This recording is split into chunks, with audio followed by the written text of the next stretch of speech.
Anda kembali menyaksikan Nusantara Siang, pemirsa. Pemilihan Presiden Amerika Serikat tahun ini memang diwarnai kontroversi. Bagi diaspora Indonesia, pendukung Presiden terpilih Joe Biden, harapan dan aspirasi mulai bergulir. Sebaliknya, bagi pendukung petahana Donald Trump, pesta demokrasi ini belum usai.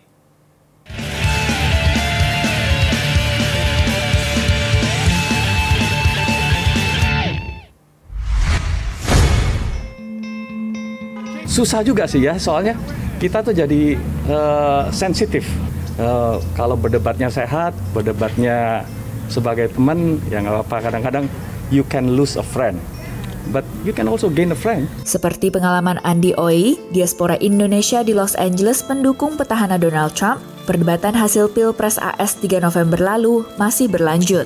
Namun bagi pendukung Presiden terpilih Joe Biden, sejumlah harapan sudah tumbuh walau pemerintahannya baru dimulai setelah inaugurasi 20 Januari. Salah satunya mengenai imigrasi, seperti diungkapkan Vivi Virgianti Darmansyah, pemilik UKM tempat penitipan anak di Middletown, Maryland. Saya pinginnya pemerintahan baru ini lebih bersahabat ya dengan imigran. Itu imigran terutama yang undocumented, mereka juga kesini untuk perbaikan hidup gitu ya, sama aja dengan kita, dan mereka juga membantu ekonomi Amerika. Jadi dia protect, kita punya border, kita punya immigration influx, semuanya itu dia untuk America first. Walaupun tidak menjadi isu utama dalam Pilpres tahun ini, namun bagi imigran seperti diaspora Indonesia, imigrasi menjadi salah satu hal yang diperdebatkan.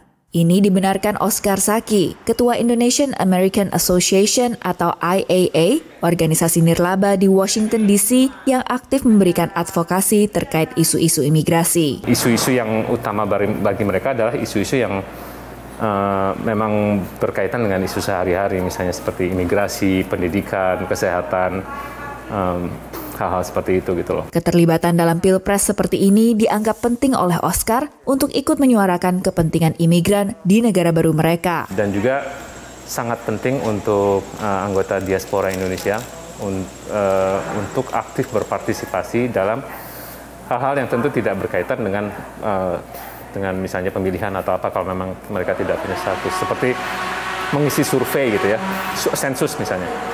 Mengisi sensus itu sangat penting karena dari situ itu kelihatan bahwa ternyata di satu daerah, di state, di county, penduduknya berapa, itu berpengaruh dengan berapa banyak funding dana yang akan diturunkan untuk state itu.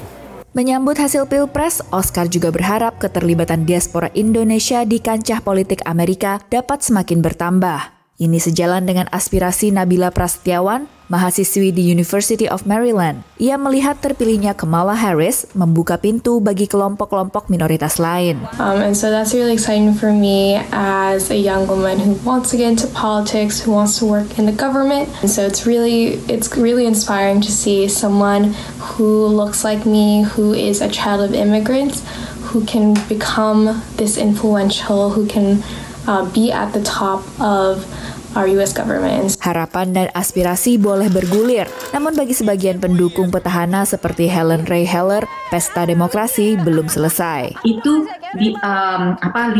legal case ini harus selesai dulu. Countingnya harus semua ballot di count dulu, ditandatangan sertifikat votingnya, dan baru itu di-decide itu, baru dibilang siapa yang menjadi President of United States.